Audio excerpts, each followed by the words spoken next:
وبركاته. الحمد لله رب العالمين والصلاة والسلام على سيد المرسلين نبينا محمد بن عبد الله وعلى آله وصحبه أجمعين. أما بعد، أعوذ بالله من الشيطان الرجيم. فقلت استغفروا ربكم إنه كان غفارا يرسل السماء عليكم مدرارا ويمددكم بأموال وبنين ويجعل لكم جنات ويجعل لكم أنهارا. محترم حاضرین، اللہ تبارک و تعالیٰ نے ہمارے اوپر اتنا احسان اور کرم فرمایا ہے کہ اگر ہم اسے شمار کرنا چاہیں تو ہم شمار نہیں کر سکتے ہیں، اور اپنے اجر و ثواب کو بڑھانے کے لیے اتنے وسائل اللہ عز و جل نے مہیا فرمائے ہیں کہ اگر ایک وسیلے کا تذکرہ کیا جائے تو اس کا تذکرہ اتنا اہم ہے کہ وقت اس کے لیے ناکافی ہو جاتا ہے. میرے بھائیوں، آئیے ہم ذرا ذکر و استغفار یہ رمضان المبارک کے مہینے میں استغفار کے متعلق کچھ سماعت فرمائیں.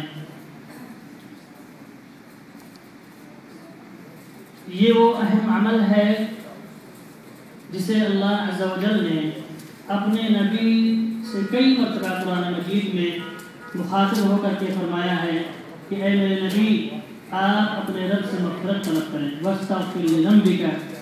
جگہ جگہ اللہ رب العالمین نے آپ کو صبر کی تلقین کی اور استغفار کی تلقین کی. میرے بھائیوں، استغفار کیا ہے، استغفار کا ثواب کیا ہے، انشاءاللہ مختصر طور پر ہم آپ حضرات کے سامنے اس کے بارے میں روشنی ڈالنے کی کوشش کر رہے ہیں. استغفار کے معنی ہے اپنے گناہوں کی مغفرت طلب کرنا. استغفار کا جو لفظی مسئلہ معنی ہے یہ ہے کہ اپنے گناہوں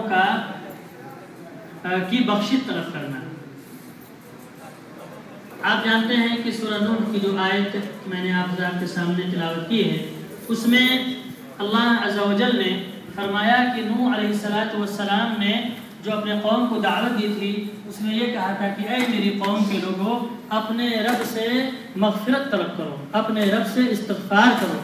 میرے بھائیوں، استغفار یعنی اپنے گناہوں کی معافی مانگیں، اپنے رب کے سامنے اپنے آپ کو مجرم گردانیں، اپنے آپ کو خطا کار گردانیں، اپنے آپ کو بالکل ضعیف و لاچار محسوس کریں اور دعا کریں کہ اللہ ہم سے جو گناہ سرزد ہوئے ہیں، اللہ تو ہی معاف کرنے والا ہے، تو ہی بخشنے والا ہے، اللہ ہمارے گناہوں کو معاف کر دے.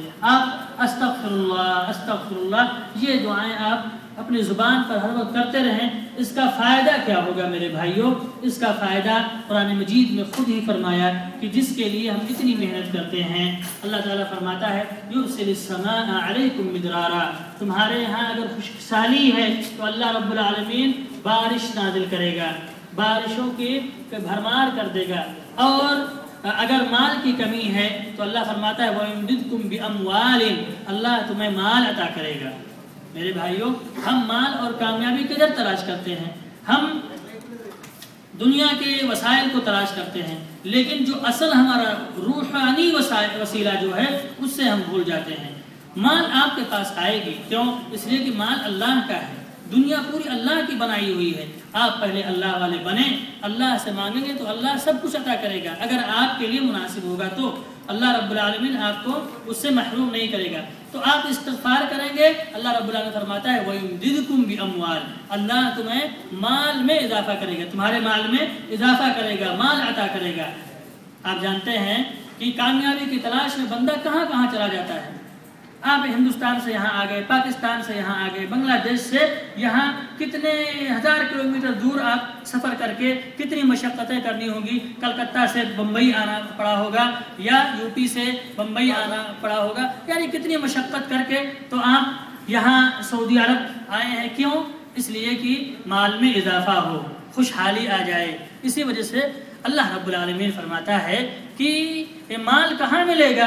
اپنے رب کو یاد کرو، دینے والا وہی ہے۔ آپ کو انڈیا میں دے سکتا ہے، آپ کو پاکستان میں دے سکتا ہے، آپ کو آپ کے وطن میں دے سکتا ہے، لیکن شرط یہ ہے کہ اس سے اسی طریقے سے مانگا جائے اور اس کے پہلے اس کا بندہ بنا جائے۔ میرے بھائیوں، ویسے یہ اللہ رب العالمین کا یہ نظام ہے، کسی کو کہاں روزی دیتا ہے، کسی کو کہاں روزی دیتا ہے، لیکن روزی کی بڑھوتری اگر آپ کو چاہیے، کامیابی چاہیے، تو آپ جانتے ہیں کہ مسلمان کے کان روزانہ 5 مرتبہ کیا سنتے ہیں؟ حیا علی الفلاح، آؤ کامیابی کی طرف، کامیابی کی طرف آؤ۔ کہاں؟ کس جگہ؟ مسجد میں بلایا جاتا ہے حیا علی الفلاح۔ کہاں سے یہ آواز آتی ہے؟ اللہ کے گھر سے آواز آتی ہے۔ یہ مؤذن 5 مرتبہ ندا دیتا ہے، آؤ اے لوگو، آؤ کامیابی کی طرف، کامیابی یہاں ملے گی۔ نماز کی طرف آؤ، کامیابی نماز میں ہے۔ لیکن کتنے ایسے بھائی ہمارے ہیں کہ رمضان کو رخصت ہونے دیجئے، ہم بھی اسی کے ساتھ رخصت ہو جاتے ہیں، مسجدوں کو پھر دوبارہ نہیں دیکھتے ہیں، یا جمعہ کے دن یا پھر رمضان آئے گا تبھی ہم مسجدوں میں حاضری دیں گے۔ تو اللہ تعالیٰ فرماتا ہے وَيَمْدِدْكُمْ بِأَمْوَالٍ وَبَنِينَ، اللہ تبارک و تعالیٰ تمہارے مال میں اضافہ کرے گا اور تمہیں اولاد بھی عطا کرے گا۔ کیا دے گا؟ بیٹے۔ ہر شخص بیٹے کی تمنا کرتا ہے، ہر شخص پریشان رہتا ہے، اور یہی نہیں بلکہ اس کے سلسلے میں بیٹے کے حصول کے لیے تو بندہ اپنے عقیدے تک بھی بیچ ڈالتا ہے، اپنے عقیدے کو بھی داؤ پر رکھ دیتا ہے۔ اگر اس سے یہ کہہ دیا جائے کہ بھئی فلاں قبر پر جاؤ، فلاں ولی کے پاس چلا جاؤ، وہ تمہیں خالی ہاتھ نہیں لوٹائیں گے، تمہیں بچہ عطا کر دیں گے، بندہ وہاں بھی چلا جائے گا، یہ بھی نہیں تصور کرے گا کہ قبر والا ہمیں کیا دے گا، لیکن یہ بھوت سوار ہے کہ ہمیں بچہ ملے گا، ہمیں کتنا بھی ہو وہ جا کر کے وہاں پر وہ مانگنا شروع کر دے گا، اس لیے کہ اس کو بچے کی ضرورت ہے، اس کو بچہ محبوب ہوتا ہے، بیٹا چاہیے اس کو، تو اتنا اندھا ہو جاتا ہے کہ اس کو اگر کہہ دیا جائے کہ مٹی سے مانگو، وہ مٹی سے مانگ لے گا۔ لیکن میرے بھائیوں، اللہ فرماتا ہے مانگو اللہ سے، دینے والا اللہ ہے، اللہ سے مغفرت تو طلب کرو۔ وَيُمْدِدْكُمْ بِأَمْوَالٍ وَبَنِينَ، بیٹے عطا کرے گا، وَيَجْعَلْ لَكُمْ جَنَّاتٍ وَيَجْعَلْ لَكُمْ أَنْهَارًا، اور اللہ رب العالمین یہی نہیں بلکہ استغفار کی برکت سے آپ کو اللہ جنت بھی عطا کرے گا، اللہ آپ کو جنت عطا کرے گا، باغات عطا کرے گا، کھیتیاں عطا کرے گا، آپ کو پانی کی فراوانی عطا کرے گا۔ میرے بھائیوں، یہ صرف قرآن مجید میں اللہ عز و جل نے استغفار کے برکات بتلائے ہیں۔ ہمیں بھی چاہیے کہ ہم بھی توبہ اور استغفار کریں، اپنے رب سے معافی مانگیں، پکاریں تو صرف اپنے رب کو پکاریں، کیونکہ دینے والا ہمارا رب ہی ہے اور کوئی ذات نہیں ہے جو ہماری پکار کو سننے والی ہو، کتنی بھی بڑی ذات کیوں نہ ہو، اللہ سے بڑی کوئی نہیں ہے۔ آپ ہم سب لوگ سنتے ہیں، کہتے ہیں اللہ اکبر، سب سے بڑا اللہ ہے۔ تو میرے بھائیوں، جو سب سے بڑا ہے ہم اسی سب سے بڑے سے ہی پکاریں، اسی سے مانگیں، اسی سے اپنے گناہوں کی مغفرت طلب کریں۔